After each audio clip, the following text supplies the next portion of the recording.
आपण हे बघतोय बघा, व्हॅलेन्स बँड, कंडक्शन बँड आपण डिस्कस केलं होतं. रीड करत चला आता एक घ्या. चला रीड करा कोणतरी. चैतन्य वाचा. Valence band. मीत वाच रे. This band contains valence electrons. This band may be partially or completely filled with electrons. This band is never empty. Electrons in this band do not contribute to electric current. तर इथं काय म्हणतो, याच्यामध्ये valence electron असतात. ठीक आहे. This band may partially और completely fill with electron. याच्यामध्ये पार्शियली किंवा कम्प्लिटली फिल झालेले असतात इलेक्ट्रॉन, म्हणजे काही कमी असतात काही जास्त असतात असं. This band is never empty. आता या बँडमध्ये कधीच इम्प्टी इलेक्ट्रॉन नसतात. काही इम्प्टी जर असले तर तो बँडच तयार होणार नाही, म्हणजे बाउंडेड इलेक्ट्रॉन्स असतात ना ते. मग सर्वात शेवटच्या ऑर्बिटमध्ये कमीत कमी एक इलेक्ट्रॉन तरी असायला पाहिजे, तेव्हा ते ऑर्बिट घेतलं जातं. आता समजा असे ऑर्बिट आहेत, त्याला अशा ऑर्बिटमध्ये एक पण इलेक्ट्रॉन नाही समजा, असं झालं तर मग हे ऑर्बिट कन्सिडर होईल का? होणारच नाही. आणि या शेवटच्या ऑर्बिटमध्ये जेवढे इलेक्ट्रॉन असतात तेवढेच व्हॅलेन्स बँडमध्ये इलेक्ट्रॉन असतात. सो त्याच्यामुळे याच्या बँडमध्ये कधीच इलेक्ट्रॉन नाही असं कधीच होत नाही. काही ना काहीतरी इलेक्ट्रॉन असलेच पाहिजे. त्यानंतर electrons in the band do not contribute to electric current. आता हे इलेक्ट्रिक करंट मध्ये कॉन्ट्रीब्युशन देत नसतात का? कारण ते बाउंडेड असतात. काय ते बाउंडेड आहेत, म्हणजे बाउंडेड आहेत ना, ऑर्बिटमध्ये बाउंडेड आहेत. ते फ्री इलेक्ट्रॉन नाही आहेत की जाऊन इलेक्ट्रिक करंट तयार करते. त्यामुळे व्हॅलेन्स बँड बद्दल 4 गोष्टी महत्वाच्या. व्हॅलेन्स इलेक्ट्रॉन असतात, याच्यामध्ये पार्शियली किंवा कम्प्लिटली फील्ड असतात, याच्यामध्ये कधीच इम्प्टी नसतं. ठीक आहे. आणि हे इलेक्ट्रिक करंटमध्ये कॉन्ट्रीब्युशन करत नाही. ठीक आहे. 4 गोष्टी लिहायच्या नोट्समध्ये, टॉपिक संपवायचा. ऑनलाईन क्लिअर आहे? हॅलो ऑनलाईन चैताली, ऋषिकेश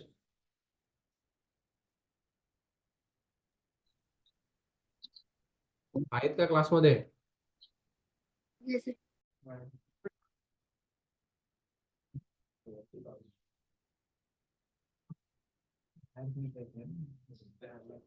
ठीक आहे. चला आवाज येतोय का आता? Hello online. ब्रेक होतोय. आता पण होतोय ब्रेक?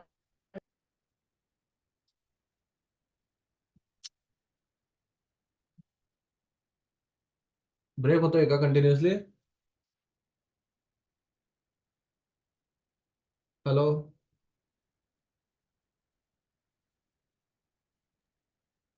हॅलो आता नाही. येतोय ना?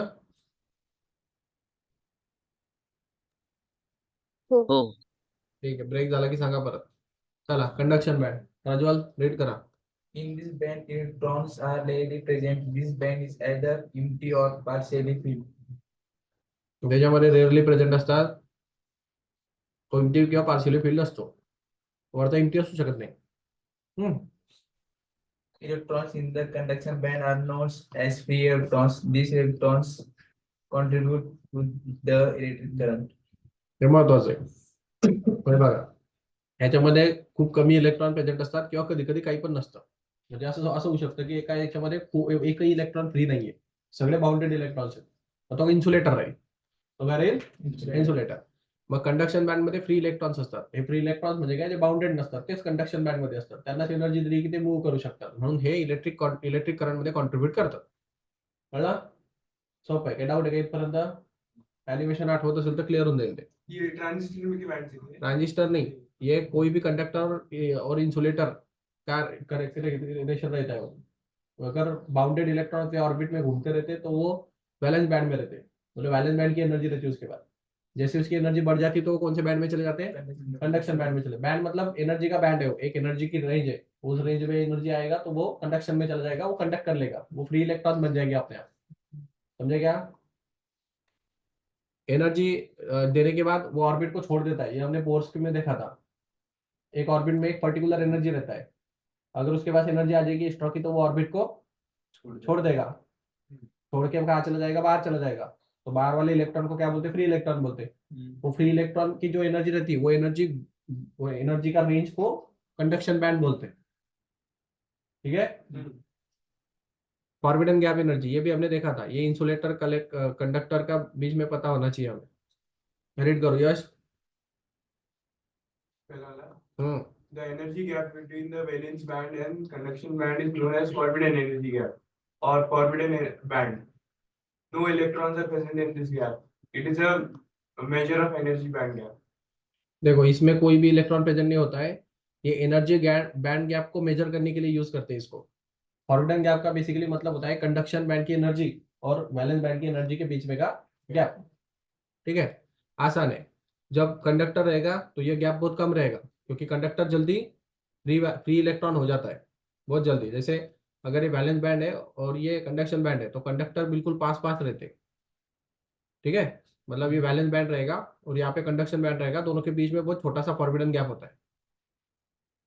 मतलब थोड़ी भी एनर्जी दे दिया तो वो इस ऑर्बिट को तोड़ के डायरेक्ट फ्री हो जाएगा। समझ गए, फ्री इलेक्ट्रॉन बन जाते हो। जैसे फ्री इलेक्ट्रॉन हो जाते हैं वैसे कंडक्शन बैंड में चले जाते हैं। तो जब भी फॉरबिडन गैप बहुत छोटा होता है तो वो कंडक्टर होता है, थोड़ा बड़ा मॉडरेट रहता है तो सेमी कंडक्टर होता है, और फॉरबिडन गैप जब बहुत बड़ा हो जाता है तब इंसुलेटर रहता है। अगर ये कंडक्शन बैंड बहुत ऊपर रहेगा तो बहुत एनर्जी देने के बाद वो ऊपर जाएगा, तो इतना एनर्जी देने के बाद फिर वो कंडक्टर बनेगा ना, तो इंसुलेटर की तरह काम कर रहा है वो। तो ये फॉरबिडन गैप हमें बताएगा कि कौन सा मटेरियल है, इंसुलेटर है, कंडक्टर है या सेमीकंडक्टर है। ठीक है, चलो नेक्स्ट पढ़ो यार। The minimum energy required for shifting electrons from valence band to conduction band is known as energy band gap. Energy band gap. Energy band gap क्या मतलब क्या होता है, जो मिनिमम एनर्जी रिक्वायर्ड है शिफ्टिंग के लिए। कहाँ से शिफ्टिंग के लिए, वैलेंस बैंड से कंडक्शन बैंड में जाने के लिए एनर्जी जो रिक्वायर्ड होती है इलेक्ट्रॉन को, वो उसको एनर्जी बैंड गैप बोलेंगे। वो एनर्जी बैंड के बीच में जो एनर्जी गैप है वो बोलेंगे। ठीक है, नहीं समझा? हाँ हाँ, ऑनलाइन करते करे। लेकिन वैलेंस बैंड तो कंडक्ट नहीं करता है। हाँ तो उससे जा रहा है ना ओ वो, उससे जाएगा तब जाके कंडक्ट होगा ना। तो वही तो बोल रहे हो, वैलेंस बैंड से निकलने के लिए उसके पास कुछ तो एनर्जी होनी चाहिए। वो एनर्जी को एनर्जी बैंड गैप बोलते हैं। तो मतलब एक तरीके से होता है ना उससे भी कंडक्ट। वैलेंस बैंड में क्यों होगा, वैलेंस बैंड में नहीं होता है ना। वैलेंस का मतलब क्या होता है, ऑर्बिट में घूम रहा है वो। उस लेकिन उसके बैंड के इलेक्ट्रॉन जा रहे ना, एनर्जी वो कंडक्टिंग बैंड का मतलब होता है एक एनर्जी यहाँ पे कुछ तो भी इलेक्ट्रॉन है कि नहीं है, वो एनर्जी इसके पास कुछ तो एनर्जी होगा ना, वो प्लस माइनस रहेगा। जैसे अभी 100 जूल मैं बोल रहा हूँ तो एग्जैक्ट 100 नहीं रहते, वो 98 और 102 इसके बीच में जो भी रहेगा वो इसी ऑर्बिट में घूमता है। समझे क्या? अप्रोक्सीमेट रेंज रहता है उसका, वो रेंज को बैंड बोलते हैं। तो ये 98 से 100 102 जूल के बीच में जो रहेगा ना वो वैलेंस बैंड बोलेंगे हम उसको। ठीक है, वैलेंस बैंड की एनर्जी, जैसे उससे एनर्जी ज्यादा हो जाती है, जैसे अगर आपने उसको 150 जूल एनर्जी दे दिया तो अभी ऑर्बिट में रहेगा कि वो तो बाहर निकल गया ना, तो फिर वो रेंज हो गई कंडक्शन बैंड की। कंडक्शन बैंड में घुस गया, वो कंडक्शन मतलब फ्री हो गया। फ्री हो गया तो अभी इलेक्ट्रॉन पास हो जाएगा, मतलब उसको थोड़ी भी एनर्जी मिलती है तो वो भागने लगता है, इसलिए करंट पास होता है। एटम अपने खुद के एटम नहीं छोड़, इलेक्ट्रॉन नहीं छोड़ेंगे, वो जो फ्री है वही जाएंगे। समझे क्या? फिर आगे ये वेवलेंथ का फॉर्मूला है इसमें, देखो ये इसमें क्वेश्चंस आते हैं। नेक्स्ट टॉपिक, रुद्रा पढ़ो। If lambda is wavelength of radiation used in shifting the electrons from valence band to conduction band, then the energy band gap is energy gap is equal to h mu is equal to hc upon lambda. देखो wavelength जो होता है radiation का, lambda होता है, समझो जो भी रेडिएशन आ रहा है, use to shifting the electrons from valence band to conduction band. देखो इलेक्ट्रोमैग्नेटिक इफेक्ट में ये चीज देखी थी हमने। इलेक्ट्रोमैग्नेटिक इफेक्ट क्या होता है, बेसिकली अगर तुम्हारे पास एक कंडक्टर है, लाइक ऐसा एक कंडक्टर पे अगर कोई ऐसे मतलब फोटो सेंसिटिव मटेरियल, उस पर कोई लाइट आता है तो लाइट क्या करता है, वो लाइट की कुछ तो भी फ्रीक्वेंसी रहती है। क्या रहती है? फ्रीक्वेंसी। एक फ्रीक्वेंसी रहती है, वो फ्रीक्वेंसी से लाइट आता है। तो इसमें क्या रहते हैं, फोटॉन्स रहते हैं। लाइट में क्या रहते हैं? फोटॉन्स। तो फोटॉन्स में क्या रहता है? एनर्जी। तो कितनी एनर्जी रहता है? एच न्यू इतनी एनर्जी रहता है उसमें। एक फोटॉन में एच न्यू इतना एनर्जी रहता है। लाइट फोटॉन्स के फॉर्म में चलता है। तो ये फोटोन जब यहाँ पे जाके स्ट्राइक होता है ना, तो वो इसमें से जब स्ट्राइक होने के बाद वो एच न्यू एनर्जी उस पर बम्बार्ड करता है। लाइट क्या करता है, उस पर एनर्जी बम्बार्ड करता है। एनर्जी वहां पे रिलीज होने की वजह से क्या होता है, इसमें से कुछ इलेक्ट्रॉन्स बाहर निकल जाते हैं ऑर्बिट में से। जैसे यहाँ पे जो ऑर्बिट था उसे लास्ट वाले जो ये समझो एक एटम था, उसके लास्ट वाली इसमें और इलेक्ट्रॉन थे ना ऐसे, तो लास्ट वाली इसको कुछ इलेक्ट्रॉन्स को ये एनर्जी मिला, कितना एनर्जी मिला, H एनर्जी मिला ना उनको। तो H एनर्जी मिलने के बाद अब उसके पास वो ऑर्बिट में घूम रहा था, ठीक है, तो स्टेबल था ना वो। अब एनर्जी मिलने के बाद तो ऑर्बिट में घूमेगा क्या, तो वो कुछ इलेक्ट्रॉन्स बाहर निकल जाते हैं अपने आप, इसको फोटो इलेक्ट्रिक इफेक्ट बोलते हैं। क्या बोलते हैं? हाँ, फोटो लाइट की वजह से इलेक्ट्रिसिटी प्रोड्यूस होता है, सोलर सेल वगैरह में सब जगह पे इलेक्ट्रिसिटी क्यों प्रोड्यूस हो रहा है, क्योंकि लाइट सारा है फोटॉन्स के फॉर्म में, ला रहा है एनर्जी। कितनी एनर्जी ला रहा है, एच न्यू की इतनी एनर्जी, एच मतलब प्लैंक कांस्टेंट, न्यू मतलब फ्रीक्वेंसी, इतनी एनर्जी ला रहा है और कोई भी एटम के आउटर ऑर्बिट पे जाके स्ट्राइक कर रहा है। स्ट्राइक करने से उसके जो अंदर आउटर ऑर्बिट में जो इलेक्ट्रॉन थे उसको एनर्जी मिल रहा है, एनर्जी मिलेगा तो ऑर्बिट में वो घूमेगा नहीं, वो ऑर्बिट से क्या निकल जाएगा, बाहर निकल जाएगा, और वो इलेक्ट्रॉन अभी फ्री इलेक्ट्रॉन होके काम करने लग जाते हैं करंट पास करने के लिए, ठीक है। तो बेसिकली ये वही बोल रहा है कि अगर आपका वेवलेंथ अगर लैम्बडा होगा, जो लाइट आ रहा है रेडिएशन आ रहा है उसका, ठीक है, और अगर लैम्बडा वेवलेंथ का लाइट अगर शिफ्टिंग कर देगा इलेक्ट्रॉन को वैलेंस बैंड से कंडक्शन बैंड में, वैलेंस बैंड से कंडक्शन बैंड में चला गया, मतलब क्या हो गया, ऑर्बिट को छोड़ के बाहर निकल गया इलेक्ट्रॉन। तो एनर्जी बैंड गैप जो रहेगा, जो एनर्जी बैंड गैप था वो कितना रहेगा, एच न्यू के इतना, जितना एनर्जी फोटॉन ने दिया उतना एनर्जी उसको चाहिए था ऑर्बिट से बाहर निकलने के लिए। तो ऑर्बिट से बाहर निकलना मतलब क्या है, वैलेंस बैंड से कंडक्शन बैंड में जाना। तो वैलेंस बैंड से कंडक्शन बैंड में जाने के लिए कितना एनर्जी रिक्वायर्ड है, जितना फोटॉन ला रहा है। फोटॉन कितना एनर्जी ला रहा था, H nu Planck constant into frequency, nu मतलब फ्रीक्वेंसी, समझा। तो इतना एनर्जी ला रहे थे कि नहीं, तो वो गैप जो एनर्जी का था वो कितना रहेगा, फोटॉन जितनी एनर्जी आएगा उतना गैप रहेगा बीच में। फोटॉन ने एच न्यू लाया इसलिए इलेक्ट्रॉन निकला, जब तक फोटॉन नहीं ला रहा था तब तक नहीं निकल रहा था। तो एनर्जी गैप कितना हो जाएगा, फोटॉन की एनर्जी की इतना हो जाएगा। और फोटॉन की एनर्जी का ये जो न्यू होता है, ये न्यू को हम लिख सकते हैं वेलोसिटी में और लैम्बडा में भी। तो वेलोसिटी का फॉर्मूला होता है v is equal to nu lambda, ये फॉर्मूला है वेलोसिटी का। वेलोसिटी क्या होता है वेव का, कोई किसी भी वेव का या रेडिएशन का फ्रीक्वेंसी इंटू वेवलेंथ करेंगे तो वेलोसिटी मिल जाता है, क्या, हाँ, फ्रीक्वेंसी इंटू वेवलेंथ। अब रेडिएशन है तो वो इलेक्ट्रोमैग्नेटिक वेव रहता है, ठीक है, और इलेक्ट्रोमैग्नेटिक वेव मतलब लाइट, बराबर है, और लाइट की स्पीड रहती सी। जब भी लाइट के स्पीड में बारे में बात होती है तो उसको v लेटर से रिप्रेजेंट नहीं करते, उसको c लेटर से रिप्रेजेंट करते। तो फिर मैं यही फॉर्मूले में v की जगह पे क्या पुट कर सकता हूँ, c। तो मुझे फ्रीक्वेंसी की वैल्यू मिलेगी क्या, लैम्बडा इधर डिवाइड, तो फ्रीक्वेंसी मिल जाएगा c अपॉन लैम्बडा। c मतलब लाइट की स्पीड, लैम्बडा मतलब उसकी वेवलेंथ। तो अगर मैं ये न्यू की जगह पे c अपॉन लैम्बडा डालूं तो कुछ गड़बड़ हो जाएगा क्या, तो फिर हमें नया फॉर्मूला मिलता है जो मिलता है एच सी अपॉन लैम्बडा। इसमें एच मतलब प्लैंक कांस्टेंट, वैल्यू फिक्स होता है इसका, सी मतलब लाइट की स्पीड, इसकी वैल्यू फिक्स है 3 × 10⁸ मीटर पर सेकंड, और लैम्बडा बस बदलते रहेंगे। तो बेसिकली हमें एक चीज पता चली कि जो एनर्जी गैप है जो कि इनवर्सली प्रोपोर्शनल टू लैम्बडा है, लैम्बडा अगर चेंज होगा तो एनर्जी गैप अपने आप चेंज होगा, और वो भी रेसिप्रोकल प्रोपोर्शन में, ठीक है। मतलब लैम्बडा वेवलेंथ बढ़ने से एनर्जी गैप कम हो जाता है, मतलब बेसिकली फोटॉन्स की जो एनर्जी होती है वो कम हो जाती है। तो जितना फ्रीक्वेंसी ज्यादा उतनी एनर्जी ज्यादा फोटॉन्स में, ऐसा रहता है।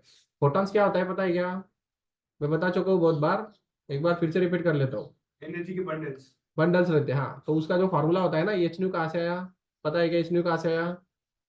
देखो फोटॉन्स क्या होता है, लाइट एक वेव रहता है ऐसा, तो वेव ना ऐसे ढंग से ऐसे ऐसे नॉर्मल नहीं चलता है वो, उसके अंदर ऐसे बंडल्स रहते हैं एक जगह पे बहुत, फिर थोड़ा रिलैक्स होता है, फिर एक जगह पे बहुत बंडल हाई फ्रीक्वेंसी बंडल्स आ जाते हैं, फिर थोड़ा रिलैक्स होता है, फिर हाई फ्रीक्वेंसी बंडल्स आ जाते हैं ऐसे, और फिर रिलैक्स होता है, ऐसे चलता है वेव। तो ये जो बंडल्स रहते हैं हाई फ्रीक्वेंसी के, इनको बोला जाता है फोटॉन्स, नहीं तो क्वांटा। क्या बोलते हैं, क्वांटा नहीं तो फोटॉन्स। अब ये क्वांटा और फोटॉन्स है ही क्या, वो बिहेव करते पार्टिकल की तरह। किसकी तरह बिहेव करते हो, पार्टिकल की तरह। लाइट को हम पार्टिकल भी बोलते हैं ना, तो पार्टिकल क्यों बोलते हैं, क्योंकि उसके फोटॉन्स है। फोटॉन पार्टिकल की तरह बिहेव करते हैं, मतलब वो बोल रहा है कि वेव अगर बहुत हाई फ्रीक्वेंसी बन जाए तो वो पार्टिकल की तरह बिहेव करती है। तो तो ये जो फोटॉन्स है इसमें है ही क्या, बस वेव है, और उसकी फ्रीक्वेंसी बहुत ज्यादा। फ्रीक्वेंसी का मतलब समझता है ना, कम जगह पे बहुत ज्यादा साइकिल्स बैठ रहे हैं उसके। तो फोटॉन्स की जो एनर्जी रहती, एनर्जी ऑफ फोटॉन्स, वो डिपेंड हो जाती है फ्रीक्वेंसी पे। जितना जितना ये फ्रीक्वेंसी ज्यादा रहेगा उतना एनर्जी ज्यादा रहेगा। तो फिर एनर्जी जो रहता है फोटॉन्स का, वो डायरेक्टली प्रोपोर्शनल टू फ्रीक्वेंसी है। तो प्रोपोर्शनलिटी कांस्टेंट निकालने के लिए प्रोपोर्शनलिटी कांस्टेंट डालना पड़ता है एच, प्लैंक कांस्टेंट, और ये इंटू एच, इसलिए फोटॉन्स में एच न्यू इतना एनर्जी होता है। ठीक है, अब फोटॉन्स में कोई प्रॉब्लम? चलो, ऑनलाइन आवाज येतो क्लियर? हो आता हे फॉरवर्डन गॅप बघा, पुढचा टॉपिक. चैत्राली रीड करा हे. The forbidden energy gap E is in a semiconductor depend upon temperature. For silicon, वाचू हा हा. The forbidden energy gap Eg is in a semiconductor depend upon temperature. For silicon, energy gap is equal to 1.21 minus 3.60 into 10 raised to minus 4 time. At room temperature 300 Kelvin, energy gap is equal to 1.1 eV. For germanium, energy gap is equal to 0.785 minus 2.23 into 10 raised to minus 40. At room temperature 300 Kelvin, energy gap is equal to 0. ठीक आहे, लक्ष द्या इकडे. आता हे काय, सेमीकंडक्टरचे दोन दोन semiconductor naturally सापडतात. कुठले? एक सिलिकॉन असतो आणि दुसरा जर्मेनियम असतो. दोन सेमीकंडक्टर नॅचरली म्हणजे नॅचरली भेटतात. आपण जनरली दोघांचाच वापर करतो. यातल्या सर्वात जास्त वापर सिलिकॉनचा केला जातो. जो एनर्जी गॅप आहे 300 डिग्री केल्विनला, 300 डिग्री केल्विन म्हणजे याचा अर्थ रूम टेम्परेचर. रूम टेम्परेचर म्हणजे 27 डिग्री सेल्सिअस. 300 केल्विनचा अर्थ असतो 27 डिग्री सेल्सिअस. ठीक आहे, 27 मध्ये 273 ऍड केलं की ते 300 केल्विन होतं. डिग्री सेल्सियसला केल्विन मध्ये 273 ऍड करून करतात. सो आपको इसमें कुछ याद नहीं रखना है, आपको बस इतना याद रखना है कि सेमीकंडक्टर अगर रहा सिलिकॉन और वो रूम टेम्परेचर को रहा, तो उसकी वैल्यू, एनर्जी गैप जो होता है वो होता है 1.1 इलेक्ट्रॉन वोल्ट. इलेक्ट्रॉन वोल्ट किसका यूनिट है? क्या मेजर करते हैं इलेक्ट्रॉन वोल्ट में? एनर्जी मेजर करते हैं. एनर्जी क्या चल रहा है ना, ये ईजी क्या है?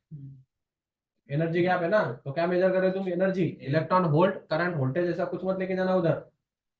वो बहुत छोटा जब एनर्जी रहता है, बहुत छोटा, उसको जूल में मेजर नहीं करते. जूल बहुत बड़ा हो जाता है, तो उसको बहुत छोटे क्वांटा के या फिजिक्स, क्वांटम फिजिक्स में एनर्जी को इलेक्ट्रॉन वोल्ट में मेजर करते हैं. छोटा यूनिट होता है इलेक्ट्रिक का बहुत.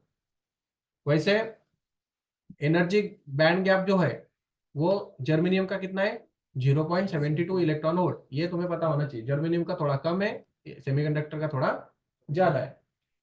ठीक है, इसका मतलब ये जल्दी कंडक्शन बैंड में चला जाता है, ये थोड़ा लेट जाता है. ज्यादा एनर्जी लगता है ना उसको, तो कंडक्शन बैंड में जाने के लिए टाइम लगेगा. इसके इलेक्ट्रॉन जल्दी जल्दी फ्री होंगे. इसके इलेक्ट्रॉन, सिलिकॉन के इलेक्ट्रॉन थोड़ा लेट फ्री होंगे, कुछ एनर्जी ज्यादा कंज्यूम करेंगे. 1.1 इलेक्ट्रॉन वोल्ट कंज्यूम करने के बाद फ्री होता है.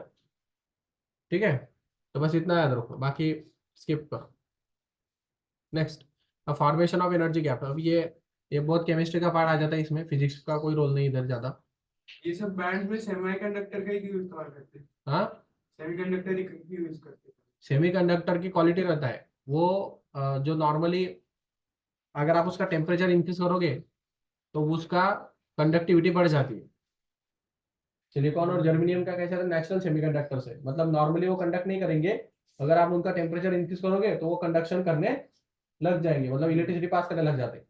तो वो हाफ कंडक्टर ना, फिर नॉर्मली तो इंसुलेटर है, लेकिन टेम्परेचर बढ़ाने के बाद सेमीकंडक्टर हो जाते हैं. ठीक है, और दूसरा ऑप्शन रहता है तुम्हारे पास, तुम टेम्परेचर ना इंक्रीज करो तो उसको वोल्टेज दे दो. तुमने अगर बाहर से एक्सटर्नल वोल्टेज दिया तब भी वो इलेक्ट्रिसिटी कंडक्ट करेंगे. तो हम पहला ऑप्शन ज्यादातर से यूज नहीं करते, दूसरा ऑप्शन यूज करते हैं, क्योंकि नॉर्मली हम हर किसी का टेम्परेचर कैसे बढ़ाते रहेंगे. तो हम वोल्टेज सप्लाई करते रहते हैं, उससे क्या होता है, उसका एनर्जी वो हमारे स्विच की तरह काम करते रहता है. वो दोनों करता है, कभी कभी इंसुलेटर है, कभी कभी कंडक्टर है. तो नॉर्मली इंसुलेटर है, टेम्परेचर बढ़ने के बाद कंडक्टर हो जाता है। तो एक ही चीज दोनों काम कर रही है ना, इसलिए उसको सेमीकंडक्टर बोलते हैं। अब यहाँ पे हमने देखा था इंट्रिंसिक सेमीकंडक्टर, एक्सट्रिंसिक सेमीकंडक्टर। तो इंट्रिंसिक और एक्सट्रिंसिक में बहुत फर्क क्या होता है? इंट्रिंसिक क्या होता है? ये प्योर टाइप के सेमीकंडक्टर रहते हैं।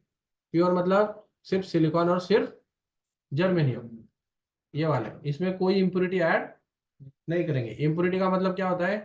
वो फास्फोरस और एल्यूमिनियम ऐड किया था हमने, है ना, ट्राइवैलेंट इम्प्योरिटी और पेंटावैलेंट इम्प्योरिटी। पेंटावैलेंट और ट्राइवैलेंट इम्प्योरिटी ऐड करने की वजह से क्या होता है? वो पी टाइप सेमीकंडक्टर और एन टाइप सेमीकंडक्टर बन जाता है। यहाँ पे हम वैसा कोई इम्प्योरिटी ऐड नहीं करने वाले। हम बस सिलिकॉन लेंगे, बस जर्मेनियम लेंगे, सिंगल सिंगल। सिलिकॉन सिलिकॉन के साथ कनेक्टेड रहेगा, जर्मेनियम जर्मेनियम के साथ कनेक्टेड रहेगा। ठीक है, तो इस पे कोई ज्यादा आता तो नहीं है। ये एनई एनएच और एनआई क्या होता है वो देखो इधर। एनई और एनएच जो होता है are the number of density electrons in conduction band and number of density of holes in valence band. और एन आई की जो वैल्यू होती है इंट्रिंसिक कैरियर कॉन्सेंट्रेशन। अब ये हमेशा इक्वल रहते हैं इसमें। मतलब बेसिकली अगर कहीं कुछ क्वेश्चन पूछ लिया तुम्हें किसी ने कि number of density of electrons in conduction band और फिर number of density of electron in holes in valence band और फिर इंट्रिंसिक कैरियर कॉन्सेंट्रेशन, मतलब कैरियर का कॉन्सेंट्रेशन है ये, मतलब जो कैरी करके लेके जाता है उसका कॉन्सेंट्रेशन। तो इन तीनों की वैल्यू इंट्रिंसिक सेमीकंडक्टर में हमेशा इक्वल रहेगी। मतलब जितने होल्स उतने इलेक्ट्रॉन्स और उतने ही कैरियर्स। समझा? अगर आप डोपिंग करोगे तो ये इम्बैलेंस हो जाता है। आपने क्या डोप किया उस पर डिपेंड है। अगर आपने पेंटावैलेंट इंप्योरिटी डाला तो मतलब क्या, एक इलेक्ट्रॉन एक्स्ट्रा बचेगा, तो फिर इलेक्ट्रॉन की संख्या एक से ज्यादा हो जाएगी। तो यहाँ पे फिर ये बैलेंस रहेगा क्या? जितने होल्स है उतने इलेक्ट्रॉन है क्या? एक इलेक्ट्रॉन ज्यादा है ना। अगर तुमने ट्राइवैलेंट इंप्योरिटी डाला, ट्राइवैलेंट का मतलब जिसके आउटर ऑर्बिट में 3 इलेक्ट्रॉन है। अब सिलिकॉन के इसमें 4 रहते, आप डाल रहे हो 3 वाला, तो एक जगह खाली रह जाएगी कि नहीं? तो एक खाली रह गया मतलब होल, एक होल एक्स्ट्रा हो गया, होल एक्स्ट्रा हो गया मतलब पॉजिटिव। तो पी टाइप सेमीकंडक्टर में एक प्लस चार्ज ज्यादा रहता है।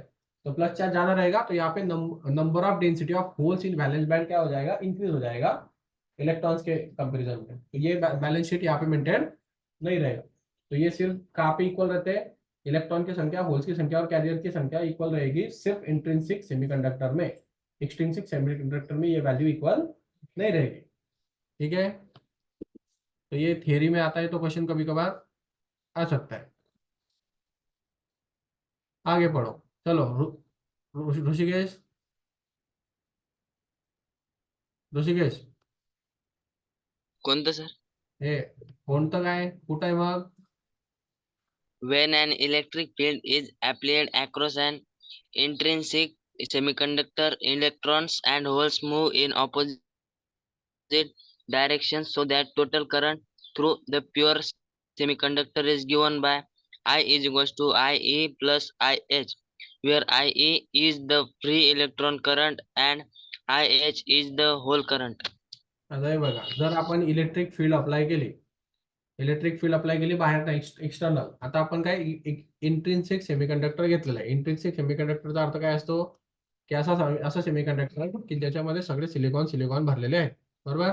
म्हणजे इथं एक सिलिकॉन असणार, इथं पण, इथं पण, इथं पण, इथं पण. मग हा याच्या बाजूला 4 सिलिकॉन असतात असे. ठीक आहे, मग प्रत्येक सिलिकॉन दुसऱ्या सिलिकॉन सोबत काय करू नये? बॉन्डिंग करू नये. म्हणजे हा सिलिकॉन आहे समजा, आपण सिलिकॉन आहे, आपण सिलिकॉन आहे, आपण सिलिकॉन आहे आणि आपण सिलिकॉन आहे. याची याच्यासोबत बॉन्डिंग आहे, याची याच्यासोबत, याची याच्यासोबत, याची याच्यासोबत. ठीक आहे, आता होतं काय की जर का तुम्ही त्याला इलेक्ट्रिक फील्ड अप्लाय केली, म्हणजे याला बाहेरनं एक्सटर्नल इलेक्ट्रिक फील्ड दिली, इलेक्ट्रिक फील्डच्या आतमध्ये ठेवलं किंवा व्होल्टेज सप्लाय केला, तुम्ही काही करा. ठीक आहे, व्होल्टेज सप्लाय केल्याने काय होईल? याचे जे इलेक्ट्रॉन्स आहेत ते इकडच्या होल्सला काय होतात? शिफ्ट व्हायला लागतात. म्हणजे इथं होल्स असतात, ते इलेक्ट्रॉन त्या होलमध्ये येऊन बसतात. मग इथला इलेक्ट्रॉन त्याच्या पुढच्या होलमध्ये जाऊन बसतो, मग त्याच्या पुढच्या होलमध्ये जाऊन बसतो. मग काय जसजसा इलेक्ट्रॉन पुढे जातो तसं मागे होल तयार होत जातात आणि तो मागचा इलेक्ट्रॉन त्याला भरत जातो. याने करंट पास व्हायला लागतो. का? कारण तुम्ही एक्सटर्नल इलेक्ट्रिक फील्ड दिलेली आहे. 2 गोष्टी आहेत, तुम्ही एक तर इलेक्ट्रिक फील्ड बाहेरनं लावा किंवा त्याचं टेम्परेचर वाढवा, त्याच्याशिवाय काही होणार नाही तसं. मग आता त्याने म्हटलंय की मग तुमचं टोटल करंट किती झालं सेमीकंडक्टर मध्ये? प्युअर सेमीकंडक्टर मध्ये टोटल करंट किती? तर 2 गोष्टी तिथं कॅरी होत आहेत. एक तर इलेक्ट्रॉन पुढे चाललेत आणि होल त्याच्या एक्झॅक्ट मागे चालेल. म्हणजे साधी गोष्ट आहे ना बघा, इथे इलेक्ट्रॉन होता, हा इलेक्ट्रॉन जर पुढे या होलला भरलं त्यांनी, तर इथं आता काय तयार झालंय, होल. बरोबर ना, इकडे होल तयार होईल आणि तो इलेक्ट्रॉन इकडे जम्प करून याला भरून टाकेल. कळलं? और उसके पीछे मग का हा, मग जर आता याच्या मागचा इलेक्ट्रॉन याला भरायला येईल, मग इथं होल तयार होऊन जाईल. कळलं? मग याच्या मागचा इलेक्ट्रॉन, इथे इलेक्ट्रॉन होता तो इथं भरायला येईल, मग इथं होल तयार होऊन जाईल. म्हणजे इलेक्ट्रॉन पुढे पुढे जातात आणि होल मागे मागे जातात. फ्लो होंगे. हाँ, तो इलेक्ट्रॉन फॉरवर्ड डायरेक्शन क्या जा रहे तो होल्स बैकवर्ड डायरेक्शन को आते, तो दोनों की डायरेक्शन कैसी रहती, अपोजिट रहती. और फिर जैसे अभी करंट की डेफिनेशन क्या है, फ्लो ऑफ इलेक्ट्रॉन्स. इलेक्ट्रॉन्स नहीं रे, flow of charges. Flow of charges. हाँ, Q बाय T हाँ. क्या रहता है, flow of charges with respective time. कितने टाइम में कितने चार्ज जाएंगे उसको उसको करंट बोलते हैं. अब चार्ज के डेफिनेशन में दो चार्जेस आते हैं, प्लस भी और दोनों तरह के चार्जेस रहते हैं ना, प्लस चार्ज रहता है, माइनस चार्ज रहता है. तो सिर्फ तुम इलेक्ट्रॉन को ही नहीं ले सकते, क्योंकि इलेक्ट्रॉन जैसे आगे जा रहे हैं, बराबर है ना, वैसे होल्स पीछे जा रहे हैं. होल्स कौन से चार्ज रहते हैं, प्लस, इलेक्ट्रॉन माइनस. तो नेगेटिव चार्ज भी जा रहा है, पॉजिटिव चार्ज भी जा रहा है ना. तो करंट दो की सम होगा, टोटल करंट. तो डेफिनेशन में जाओ, चार्जेस का with respect to time ratio को करंट बोलते हैं. चार्ज मतलब प्लस भी चलेगा माइनस भी चलेगा, तो प्लस भी कैरी हो रहा है माइनस भी कैरी हो रहा है. तो होल की वजह से जो होल की वजह से जो करंट आ रहा है उसको IH बोलते हैं, और इलेक्ट्रॉन की वजह से जो करंट आ रहा है उसको IE बोलते हैं. और दोनों को सम करेंगे तो टोटल करंट मिलेगा. समझा? होल्स रहते क्या एक्चुअली में exact. Plus charge. Plus charge. हाँ, गैप. हाँ, वो होल रहता है इसलिए उसको प्लस बोलते हैं, वो जाके भर देता है उसको. और दो होल्स के बीच में क्या रहता है, होल्स के बीच में क्या रहेगा, तो फ्लो कैसे होते हैं इलेक्ट्रॉन्स. अरे वो ऐसा इमेजिनेशन है वो, कि जैसे इलेक्ट्रॉन आगे आगे जा रहे, तो कैसे के जा रहे हो इलेक्ट्रॉन आगे, वो इसलिए जा रहे हैं कि आगे कुछ तो भी जगह होगी, उसको भरने के लिए जाता है वो इलेक्ट्रॉन. ऐसे इलेक्ट्रॉन था, यहाँ पे कुछ तो भी जगह खाली रहेगा, वो इलेक्ट्रॉन इसको जाके भर देगा. तो अभी इसने जाके जगह खाली कर दी कि नहीं, अब इलेक्ट्रॉन को खुद का मास रहता है, सब रहता है उसके पास, तो एक जगह ऑक्युपाई करता है वो. तो हम ऐसा मानते हैं कि वो अगर एक जगह छोड़ के दूसरी जगह पे जा रहा है, तो उसकी जगह क्या हो जाएगी, वैक्यूम हो जाएगी ना, तो उसको होल बोलोगे ना तुम. और जहाँ पे इलेक्ट्रॉन नहीं, वहां पे कौन सा चार्ज है फिर, ऐसा मानते हैं. तो होल्स मतलब पॉजिटिव चार्ज हो जाता है, और जो इलेक्ट्रॉन होता है वो नेगेटिव चार्ज हो जाता है. तो मतलब ये सिर्फ इमेजिनेशन. इमेजिनेशन है, वीडियो देखो तुम वो 6. सच्ची में नहीं होता सर. हमें क्या पता, इलेक्ट्रॉन देखा किसने आज तक, किसी ने नहीं देखा इलेक्ट्रॉन को. हाँ. दिखता ही नहीं, वो लाइट की स्पीड से चलता है, कैसे क्या दिखेगा. सारा मैथमेटिक्स चलता ही है, इमेजिन कर करके. दुनिया में ऐसी चीजें होती रहती है, वैसे हम इमेजिन करके नीचे देखते रहते हैं. इसलिए लोग बोलते हैं ना, क्वांटम के रूल थोड़े अलग है, हमारे नॉर्मल वर्ल्ड के रूल अलग है. रूल्स में बहुत डिफरेंस आ जाता है. और रूल्स में डिफरेंस क्यों आता है, क्योंकि वो हमारे रूल्स को फॉलो नहीं करता. नॉर्मल फिजिक्स के रूल्स क्वांटम में नहीं चलते, दिखता नहीं, इसलिए सारी चीज प्रॉब्लम है सारे. आगे का जो टॉपिक है ना, ये ना करे तो भी चलेगा, ये बस टेम्परेचर के साथ वेरी करने का लिया है उसने. इंट्रिंसिक सेमीकंडक्टर, जैसे हमने इलेक्ट्रिक फील्ड अप्लाई किया था, तो उसके वजह से हुआ था, और दूसरा टेम्परेचर की वजह से होता है. इक्वेशन याद रखो, हो सके तो, आने के चांसेस बहुत कम है. ठीक है.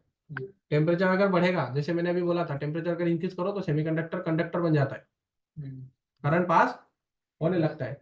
तो कितना टेम्परेचर इंक्रीज करने से कितना इंट्रिंसिक कॉन्सेंट्रेशन वैरीज होगा, वो उसका रिलेशन है ये. तो जो NI स्क्वायर होता है, मतलब ये इंट्रिंसिक कॉन्सेंट्रेशन होता है, तो ये इसका स्क्वायर जो होता है वो A0T3 e⁻⁰ इतना होता है. बहुत कॉम्प्लिकेटेड रिलेशन है, 12th में पूछा नहीं जाएगा.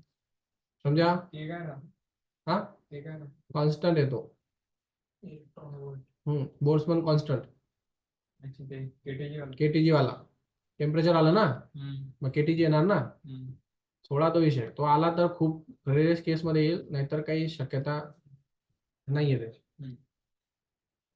आला तर बघू, मी तर काही बघितलं नाही आजपर्यंत. जे बघितलं नाही ते करायचं पण नाही जास्त. हे बघा, effect of temperature on conductivity of intrinsic semiconductor. आता टेम्परेचरचा काय फरक पडणार त्याच्यावरती? पडेल ना फरक. जर का temperature intrinsic semiconductor behaves as a perfect insulator. Perfect insulator म्हणून कधी काम करेल तो? जेव्हा ऍब्सोल्यूट 0 टेम्परेचर येईल. म्हणजे काय? 0 केल्विन असलं पाहिजे. काय असलं पाहिजे? 0 केल्विन. 0 केल्विन म्हणजे किती डिग्री सेल्सिअस? -273 degree Celsius. एवढा टेम्परेचर जर खाली उतरलं तर हा सेमीकंडक्टर परफेक्ट इन्सुलेटर बनणार. तो एकही इलेक्ट्रॉन पास होणार नाही, होणारच नाही. परफेक्ट इन्सुलेटर तुम्हाला फक्त ऍब्सोल्यूट 0 टेम्परेचरलाच भेटू शकतो, अदरवाइज शक्यता नहीं है. कारण टेम्परेचर, क्योंकि क्या होता है इसमें, ये जो इलेक्ट्रॉन होते हैं ना वो बाहर क्यों निकलते हैं? क्योंकि उसमें काइनेटिक एनर्जी होता है. बराबर है. काइनेटिक एनर्जी की वजह से एक्साइट होकर वो बाहर निकलते हैं. काइनेटिक एनर्जी किसकी वजह से आ रही है उसमें? टेम्परेचर की वजह से. केटीजी में देखा ये टेम्परेचर क्या करता है, किसी भी मॉलिक्यूल के काइनेटिक एनर्जी को क्या कर देता है? बढ़ा देता है. तो काइनेटिक एनर्जी बढ़ती है, इसलिए वो मॉलिक्यूल एक्साइटेड हो जाते हैं, इसलिए वो ऑर्बिट छोड़ने लगते हैं, फिर वो ट्रांसफर होने लगते हैं. इसलिए टेम्परेचर देने से कंडक्टर बढ़ जाता है. तो किसी भी कंडक्टर का टेम्परेचर अगर इंक्रीज कर दिया जाए तो उसकी कंडक्टिविटी भी इंक्रीज हो जाती है अपने आप, क्योंकि टेम्परेचर काइनेटिक एनर्जी को इंक्रीज कर देता है. काइनेटिक एनर्जी इलेक्ट्रॉन की बढ़ेगी तो वो ऑर्बिट को छोड़ के जल्दी निकलेगा, उतना कैरी करेगा. समझा?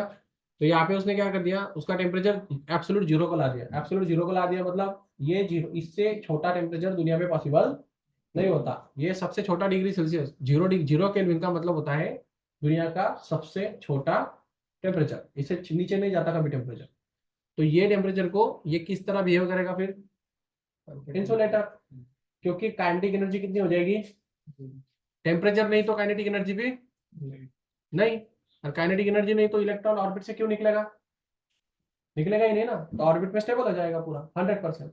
और अगर फ्री इलेक्ट्रॉन नहीं है तो फिर करंट पास नहीं होगा. इलेक्ट्रॉन नहीं है ऐसा नहीं बोल रहा हूं मैं, फ्री इलेक्ट्रॉन नहीं है, इलेक्ट्रॉन तो है ना लेकिन बाउंडेड है. समझे? इसलिए ये टॉपिक इंपॉर्टेंट हो जाता है. नेक्स्ट टॉपिक देखो, इसको पढ़ो. चैत्राली रीड करा पुढचा topic. With increasing temperature, the density of whole electron pairs increases, and hence the conductivity of an intrinsic semiconductor increases with increase in temperature. In other words, the resistivity decreases as the temperature increases. आता बघा, यहाँ पे दो चीज है. तो with increasing temperature अगर increase किया तो density of holes of electron pairs increases and hedge the conductivity of intrinsic semiconductor increases with increasing temperature. तो होल्स और इलेक्ट्रॉन का जो पेयर्स है ये इंक्रीज हो जाता है, डेंसिटी इंक्रीज हो जाता है. क्यों? क्योंकि फ्री जब इलेक्ट्रॉन ऑर्बिट को छोड़ के बाहर निकलेगा तो वहां पे क्या बनाएगा? एक हर जगह छोड़ के जा रहा है ना, हर जगह छोड़ के जा रहा है तो क्या बनाएगा? होल बनाएगा ना रे. कैसे क्या इमेजिन कर रहे हो? एक ऐसा ऑर्बिट में घूम रहा था, समझो ये कंडक्टर है एक, इसमें एक इलेक्ट्रॉन था ऐसा. अगर ये यहाँ से उठ के चला गया, क्यों चला जाएगा यहाँ से निकल के? क्योंकि उसको तुमने क्या दिया? टेम्परेचर दिया. टेम्परेचर बढ़ने से क्या हो गया? उसकी काइनेटिक एनर्जी बढ़ गई. काइनेटिक एनर्जी बढ़ गई तो एनर्जी जैसे इंक्रीज होता है वैसे ऑर्बिट का अपना खुद का स्टेबल एनर्जी होता है. ऑर्बिट की एनर्जी कैसे रहती? कांस्टेंट. थोड़ी भी एनर्जी बढ़ जाती है तो ऑर्बिट से वो बाहर निकल जाता है. ऑर्बिट से बाहर निकल गया तो कौन सा इलेक्ट्रॉन हो गया? फ्री इलेक्ट्रॉन हो गया. अगर यहाँ से निकल गया तो फिर यहाँ पे क्या बचा? होल हो गया ना. तो होल क्या होता है? Positive charge carrier. तो जैसे जैसे तुम्हारा टेम्परेचर बढ़ रहा है वैसे तुम्हारे बाहर की इलेक्ट्रॉन की संख्या भी बढ़ रही और उसके साथ साथ होल भी बढ़ रहे. तो होल्स और इलेक्ट्रॉन के पेयर की जो डेंसिटी है, डेंसिटी का मतलब होता है काउंटिंग, ठीक है, वो क्या हो जा रही है? इंक्रीज हो जा रही है. तो density of holes and electron pairs are increase when temperature increase. So अगर ये इनका पेयर्स इंक्रीज होगा तो वो ज्यादा जंप करेंगे. मतलब पिछला इलेक्ट्रॉन यहाँ पे आएगा, ये आगे चला जाएगा, वो आगे चलाएगा. तो होल्स और इलेक्ट्रॉन ज्यादा होने चाहिए ना. जैसे फॉर एग्जांपल मैं ये मान लेता हूँ, जैसे यहाँ पे तुम्हारे पास इतने होल्स थे और यहाँ पे इतने इलेक्ट्रॉन्स, यहाँ पे ऐसे इतने इतने होल्स थे, और बहुत से इलेक्ट्रॉन्स भी है तुम्हारे पास, उतने ही इलेक्ट्रॉन्स है, ऐसे बहुत से इलेक्ट्रॉन्स भी है। तो क्या हो जाएगा, ये इलेक्ट्रॉन इसमें जम करने लग जाएगा, तो ये ऐसे ऐसे पास होने लग जाएंगे पूरे पूरे। और अगर तुम्हारे पास इलेक्ट्रॉन भी कम है और होल भी कम है, तो ये एक जाएगा, फिर बहुत देर के बाद दूसरा आएगा, क्योंकि उधर है ही नहीं ना आने के लिए। तो जितना उनकी संख्या बढ़ेगी उतना वो जल्दी जल्दी पास होंगे, और जितना जल्दी पास होंगे उतना करंट फ्लो होगा, तो कंडक्टिविटी बढ़ेगी। तो temperature is directly proportional to conductivity of the intrinsic semiconductor. ठीक है, अब ये पूरा डिटेल में बताया मैंने। अभी इसमें कोई डाउट? ज्यादा हो रहा होगा तो बस दिमाग थोड़ा सा लगाओ, टेम्परेचर बढ़ेगा तो कंडक्टिविटी बढ़ेगी, दैट्स इट। ठीक है ना, कुछ समझे तो। और रही बात लास्ट की, तो रेजिस्टिविटी कैसे होता है? रेजिस्टिविटी मतलब क्या? कंडक्टिविटी का ऑपोजिट। जो इंसुलेटर रहता है उसको रेजिस्टिविटी बोलते हैं। तो कंडक्टिविटी अगर इंक्रीज हो रहा है तो रेजिस्टिविटी डिक्रीज हो जाएगा। तो यहाँ से क्या समझा तुम्हें? टेम्परेचर अगर इंक्रीज हुआ तो कंडक्टिविटी इंक्रीज होता है, टेम्परेचर इंक्रीज होने से कंडक्टिविटी इंक्रीज होता है, और रेजिस्टिविटी, ठीक है, डिक्रीज होता है। रेजिस्टिविटी इंसुलेटर को रिप्रेजेंट करता है, कंडक्टिविटी कंडक्टर को रिप्रेजेंट करता है। अच्छा कंडक्टर बनता है, बैड इंसुलेटर बनता है। ठीक है, ठीक है। सेमीकंडक्टर है negative temperature coefficient of resistance. तो इसका ये कभी कभार पूछ सकते हैं ऐसे सेंटेंस आ रहे, इसका negative temperature coefficient of resistance रहता है। मतलब टेम्परेचर जो कोएफिशिएंट होता है वो रेजिस्टेंस का वो निगेटिव रहता है इसमें। मतलब ये ज्यादातर से निगेटिव रेजिस्टेंस की तरह ही बिहेव करता है, बस टेम्परेचर बढ़ने के बाद ही ये क्या होता है, कंडक्टर बनता है। सेंटेंस याद रख लो, आ जाएगा डायरेक्ट। डोपिंग देखा था, क्या रहता है डोपिंग? इम्प्योरिटी को ऐड करना। इम्प्योरिटी दो टाइप की, ठीक है, कौन सी? Trivalent, pentavalent. ट्राइवेलेंट और पेंटावेलेंट डालने से, कौन सा डालने से क्या होगा ये हम एनिमेशन में देख चुके हैं, लेकिन फिलहाल मैं यहाँ पे फिर से रिपीट कर रहा हूँ। एन टाइप सेमीकंडक्टर मतलब नेगेटिव सेमीकंडक्टर होना चाहिए, पी टाइप सेमीकंडक्टर मतलब पॉजिटिव सेमीकंडक्टर होना चाहिए। एन टाइप में इलेक्ट्रॉन की संख्या ज़्यादा रहेगी, प्लस में होल्स की संख्या ज़्यादा रहेगी। ठीक है, अब एन टाइप सेमीकंडक्टर में कौन सी डोपिंग करनी पड़ेगी फिर? एन में निगेटिव चाहिए ना, तो 5 इलेक्ट्रॉन होने चाहिए। कितने इलेक्ट्रॉन होने चाहिए? हाँ, तो पेंटावेलेंट चाहिए ना, 5 इलेक्ट्रॉन चाहिए ना रे। एनिमेशन याद करो ना। देखो सिलिकॉन है तुम्हारे पास 4, ठीक है, होता क्या है बीच में जो तुम ला रहे हो वो क्या ला रहे हो, बहुत इंपॉर्टेंट है। तो अगर तुमने 4 सिलिकॉन के अंदर, ये सिलिकॉन था, ये भी सिलिकॉन है, ये भी सिलिकॉन है, और ये भी सिलिकॉन है, हर एक सिलिकॉन के पास 4 रहते। कितने? 4 एटम। इसके पास ऐसे 4 बॉन्डिंग रहता है इसका, ठीक है, 4 खुद के इलेक्ट्रॉन्स है उसके पास, हर एक सिलिकॉन के पास। अब देखो अगर तुमने इसमें पेंटावेलेंट इंप्योरिटी लाया, पेंटावेलेंट का मतलब जिसके आउटर ऑर्बिट में 5 इलेक्ट्रॉन्स रहेंगे, तो 4 जो इसके 4 रहेंगे वो तो इसके साथ कांटेक्ट कर लेंगे ना। तो देखो इसका एक और इसका एक, इसका और एक, इसका एक, इसका एक और इसका एक, इसका एक और इसका एक, कितने हो गए? 8। तो ये ऑक्टेट कंप्लीट कर जाता है इसका। लेकिन ये जो था ये इसका था, ये जो था इसका था, ये जो था इसका था, और ये जो था इसका था, और ये जो हमने डाला था इसमें अंदर वो उसके खुद के 4 थे, और एक उसके पास एक्स्ट्रा बच जाए।